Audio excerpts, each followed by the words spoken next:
네, 강프로입니다. 자, 오늘 삼성전자 보겠습니다. 삼성전자. 자, 근데 오늘은 좀 중요한 이야기를 드릴 겁니다. 뭐 주가 관련해서도 만약에 이야기를 드리겠지만 주가보다 더 중요한 조금 어저께 삼성전자 실적 컨퍼런스 콜에서 직원들한테 보내는 메시지를 봤습니다. 근데 근원적 경쟁력 회복이 없이는 23년도에 있었던 그 대규모 적자를 다시 볼 수밖에 없다.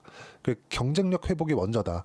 이런 메시지를 보냈는데 그걸 어떻게 우리가 이 주가 측면에서 바라봐야 될지 그 부분에 대해서도 이야기를 드리도록 하겠습니다. 자, 그리고 제가 밑에 삼성전자를 이야기를 드리면서 하이닉스까지 같이 제가 얹어서 보여드렸는데 지금 이 자체에서 주가 측면에서의 경쟁력 있는 주식이 어디냐?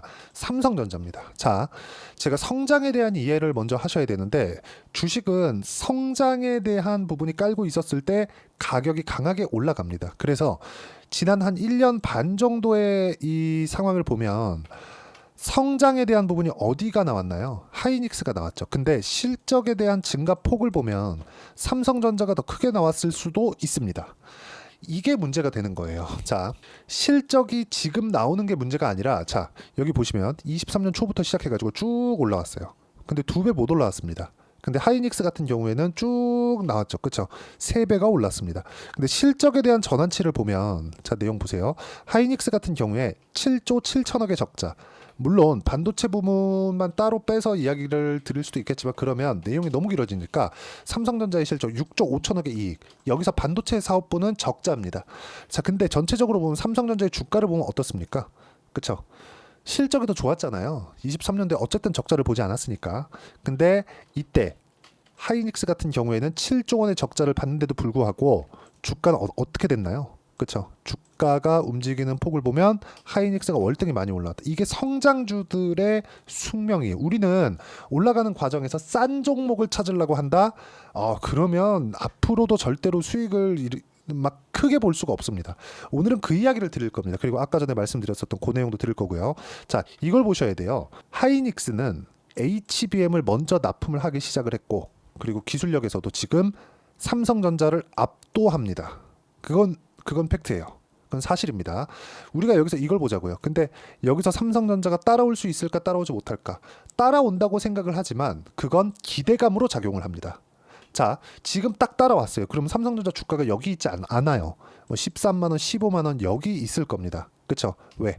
5만 원부터 13에서 15, 거의 한 2.5배에서 3배 정도 올라가는 게 사이즈를 비교하더라도 원래부터 그렇게 올라와 왔으니까 성장에 대한 폭이 그렇게 적용을 하니까 그쵸? 근데 시작점은 고평가 구간부터 진행이 된다는 겁니다. 오히려 내리고 있었을 때, 그쵸? 충분히 하락하고 있었을 때 이런 구간이 저평가 구간이에요. 그쵸? 근데 저가를 찍고 올라가는 구간에서는 실적이 적자를 찍기 때문에 고평가, 즉 비싼 가격대가 됩니다. 근데 우리는 재무제표를 보면서 적자만 안 하죠. 그쵸? 물론 하이닉스 같은 경우 하겠지만 적자만 안 합니다. 적자 기업들 안 하잖아요. 이러면 안 된다는 거예요. 적자 기업들을 하라. 무조건 해라. 그게 아니라 적자를 보고 있는데 앞으로 흑자 전환이 가능한 기업이 무엇인가. 그중에 하나가 하이닉스였다는 거고 반도체 경기가 안 좋았을 때 반도체가 강하게 치고 올라오는 작년 3월, 작년 5월과 같은 구간에 적자를 보고 있었지만 주가가 올라갔었다는 건 앞으로 좋아질 만한 내용이 있어서 그렇습니다. 주가가 먼저 반영한다는 이야기예요. 근데 그 반영치를 하이닉스는 반영을 했고 삼성전자는 아직 반영을 못했습니다. HBM을 납품하지 않았기 때문에. 근데 삼성전자가 반도체 경기를 돌려 세우는 과정이 있었을 때 하이닉스도 수혜를 받겠지만 삼성전자가 HBM에 대한 파일을 어느 정도 가져온다는 가정을 했을 때 하이닉스는 그쵸? 뭐가 되겠습니까? 하이닉스는 독점 프리미엄을 어느 정도 내놔야겠죠. 그러면 하이닉스 팔고 삼성전자 사는 롱숏이 이렇게 일어날 수도 있는 가능성이 있습니다. 지금은.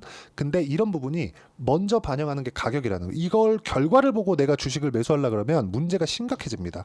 장기 보유할 수 있는 가능성에 처해집니다.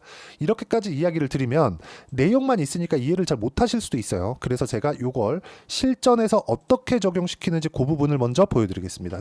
자, 넥슨 게임즈. 이 화면은요. 키움증권에서 제공하는 0606 화면, 그쵸? 그 화면인데 제 매매 타점이 나온 화면입니다. 어때요? 매수 오늘 21%, 그쵸? 언제 샀어요? 확인하고 이걸 주의 깊게 보셔야 돼요. 자, 그리고 최근에 삼성전자에 HBM 장비를 납품했다는 이슈가 있죠. YC 어떻습니까? 상승하는 구간에만 있습니다. 그쵸? 확인하고 돌파했기 때문에 다시 매수 구간을 잡을 거예요. 근데 이쪽 구간 뭐가 있어요? 계속해서 마지막에 여기 안 올라가니까 팔았죠. 5% 손실. 밑에 보면 어때요? 8% 수익, 17% 수익. 계속해서 수익 나죠? 20% 수익. 어디서 발생해요? 돌파하고 나서. 이 뒤에 있어요? 없습니다. 떨어질 때. 올라오고 나서 매수를 하죠. 이런 부분이 중요하다. 그리고 매매하는 과정에서 이렇게 가격을 보는 건 정말 중요합니다. 하나만 더 보시죠. 태성. 자, 상승하는 구간에서 매매했을 때 뭐가 나옵니까? 50%씩 이렇게 수익 나죠. 매매하는 과정에서 가격을 보는 거 그 어느 때보다 중요하다. 반등하고 나서 뭘 했나요? 제가 다시 매수했죠. 팔았어요, 다음날. 왜? 안 가서. 그쵸? 이런 상황을 지속적으로 만들어갈 수 있어야 됩니다. 자, 여기에다가 삼성전자를 딱 대입하면 기대감이 존재하죠. 그리고 가격이 올라왔습니다. 싸고 막 계속해서 막 가격이 엄청 싸거나 계속해서 내려가는 구간에서는 안 산다는 거죠. 그렇죠? 이 부분을 반드시 기억하자. 그래서 삼성전자도 지금 기대감이 있을 때 매수하는 게 맞고 그게 가격적인 부분에서 우리가 이해를 해야 되는 게 중요합니다. 그리고 이 내용에 대한 부분은 제가 여기 소통방에서 함께 공유를 해드리고 주말에 진행하는 라이브에서 어떻게 진행하는지 매매 기법 관련해서도 제가 지속적으로 이야기를 드리고 있으니까 그렇죠? 상황 한번 보면 리가캠바이오, 넥슨게임즈 그렇죠? 넥슨게임즈 아까 전에 보여드렸죠? 오늘 내용입니다. 리가캠바이오. 자, 내용 보시면 어때요? 올라가는 구간에서 매매를 했을 때 꾸준하게 수익 구간을 만들어가고 있고 그리고 아직까지도 보유 중입니다. 어저께 5% 하락했는데 또 샀고요. 그리고 오늘도 시가에 또 매수했습니다. 그렇죠? 왜? 상승하니까 가격 안 빠지니까 이런 상황을 지속적으로 만들어 가야 됩니다. 이러려면 가격에 대한 이해가 필요하기 때문에 매매하는 과정에서 가격을 잘 모르겠다. 그리고 삼성전자에 대한 실제 타점 그리고 반도체에 대한 전체적인 시세 관련해서 어떻게 잡아야 되는지 알고 싶다 하시는 분들은 소통방에 들어오시면 되고 소통방은 무료로 진행하고 있으니까 상단에 있는 전화번호로 구독 또는 라이브라고 문자 보내주시면 제가 주말에 진행하는 라이브 입장 링크까지 함께 공유를 해드리도록 하겠습니다. 자, 내용 정리하면 그렇습니다. 앞으로 좋아질 만한 내용이 있어야 된다는 거예요. 근데 이 내용을 그대로 갖고 가서 삼성전자의 앞으로 좋아질 만한 내용은 뭐예요?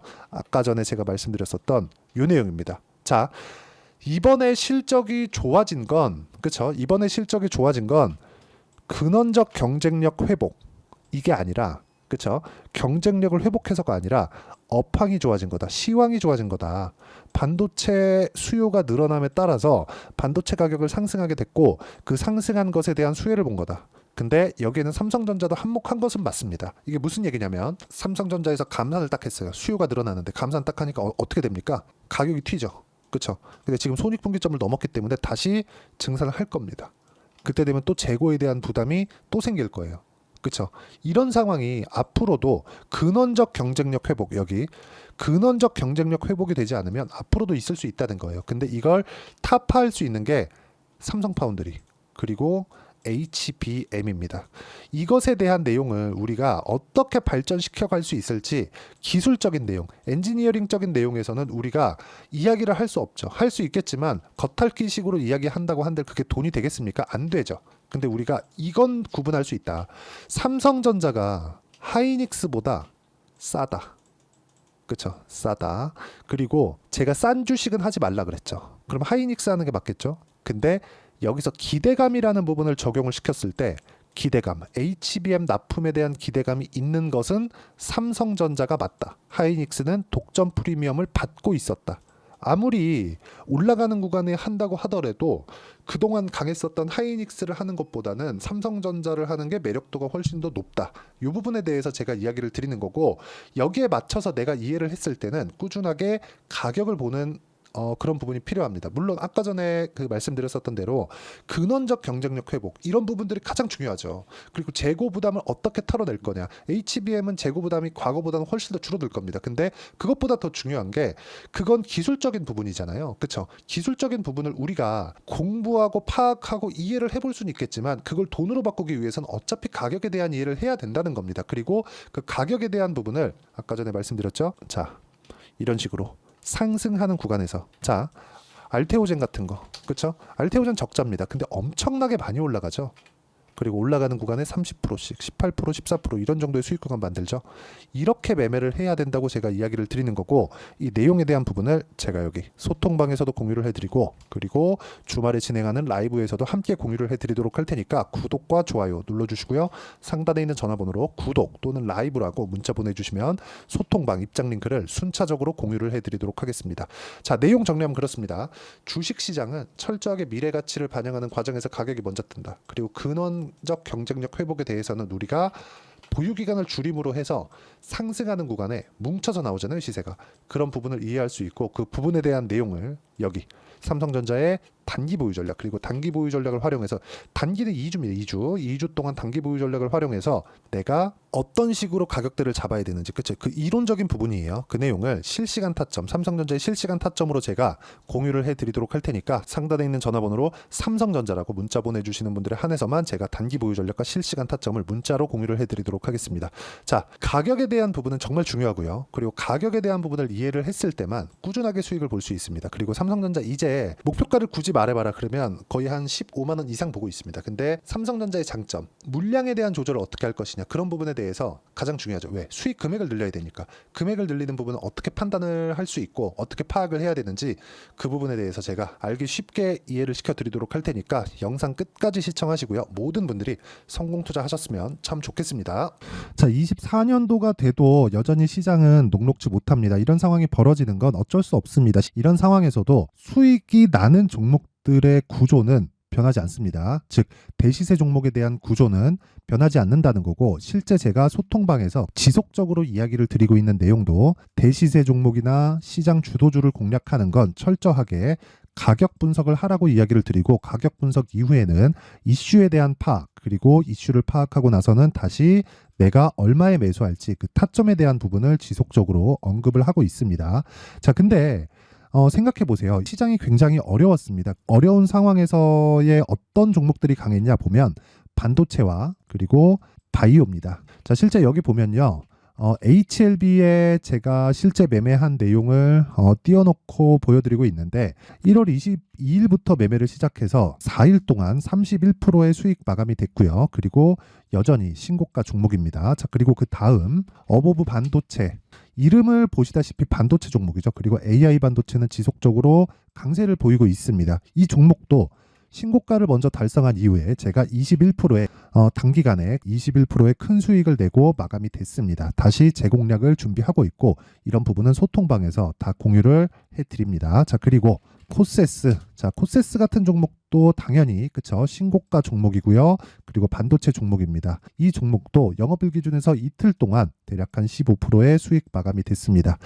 내용을 한번 보시면 어떻습니까? HLB를 포함해서 뭐 30%, 20%, 뭐 15% 이런 식의 수익이 지속적으로 발생하고 있는데, 이 세 종목 모두 다 신고가 종목이고 1월 달에 시장이 약세를 보이고 있는 구간에서도 강했었던 그런 종목입니다. 특징점이 하나 있는데, 그 이슈에 앞서서 가격이 먼저 반영했다는 거죠. 그렇게 제가 가격을 먼저 보고 이슈에 대해서 파악하는 이유는 결과적으로는 큰 시세를 먹기 위한 사전 준비 작업입니다. 실제로 큰 시세를 먹기 위해서 사전 준비 작업을 했을 때 여기 레인보우 로보틱스 127%, 그리고 ISC 98%, 그리고 한미반도체 97%의 큰 수익을 내는 상황을 만들 수 있습니다. 어떤 식으로 소통방에서 진행됐는지, 그쵸? 그 상황을 제가 이야기를 드린 건데, 이런 상황도요, 당연히 신고가를 공략했을 때 가능한 겁니다. 자, 그러면 이번에도 마찬가지입니다. 그쵸? 정부 주도의 코리아 디스카운트 해소 방안이 2월 달에 발표를 하고요. 그리고 2월 달에 발표된 내용을 토대로 주가가 움직이는 게 아니라 이미 움직인 내용이 있죠. 실제 이 내용은 크게 중요한 게 아니라는 겁니다. 실제 움직인 내용을 보면, 자, 기아차입니다. 실제로 12월 달에 신고가를 만들어 놓고 정부에서 입김을 불어 넣으니까 순식간에 기아차를 포함해서 현대차 같은 거대 기업들의 주가가 2주도 채 되지 않아서 40% 정도의 큰 시세를 냅니다. 자, 그러면 우리는 어떤 종목을 봐야 될까요? 이슈를 파악해야 되는 것도 맞지만 철저하게 가격에 맞춰서 매매를 해야 되는 게 당연히 중요합니다. 정부가 주도하는 정책 방향이 있겠죠. 그 방향에 맞춰서 우리가 종목을 찾을 필요가 있다. 자, 그럼 답이 나왔습니다. 정부가 주도하는 방향에 맞춰서 제2의 기아차를 찾는 게 지금은 중요하다. 근데 정부 정책의 방향에 맞게 가자. 그랬을 때 앞서서 제가 보여드렸었던 내용인 여기 레인보우 로보틱스 127% 그리고 ISC 98% 그리고 한미반도체 97%와 같은 수익을 낼 수 있습니다. 물론 시간에 대한 부분은 최소 2주의 시간이 필요하고요. 그리고 최장 3개월 안에 끝내야 됩니다. 자, 기아차의 시세를 보셨던 것과 같이 2월 달에 정부 정책의 방향이 결정되고요. 바로 3월 달이면 시행입니다. 자, 그러면 우리는 거기에 맞춰서 당연히 종목을 찾아야 되고 제가 제2의 기아차를 찾아놨습니다. 제가 아까 전에 소통방에서 이야기를 드렸었던 내용 다 공개를 해드렸는데 그 내용처럼 종목만 받고 싶다 하시는 분들은요. 상단에 있는 제 전화번호로 대시세, 자, 대시세라고 문자를 보내주시면 정부 정책의 방향에 맞는 종목을 모든 분들에게 무료로 공개를 해드리도록 하겠습니다. 자, 제가 원하는 건 채널 성장이 목적입니다. 자, 그래서 구독과 좋아요 꼭 좀 부탁드리고요. 모든 분들이 정부 정책에 맞는 방향으로 매매를 이어가서 큰 수익 보셨으면 좋겠습니다.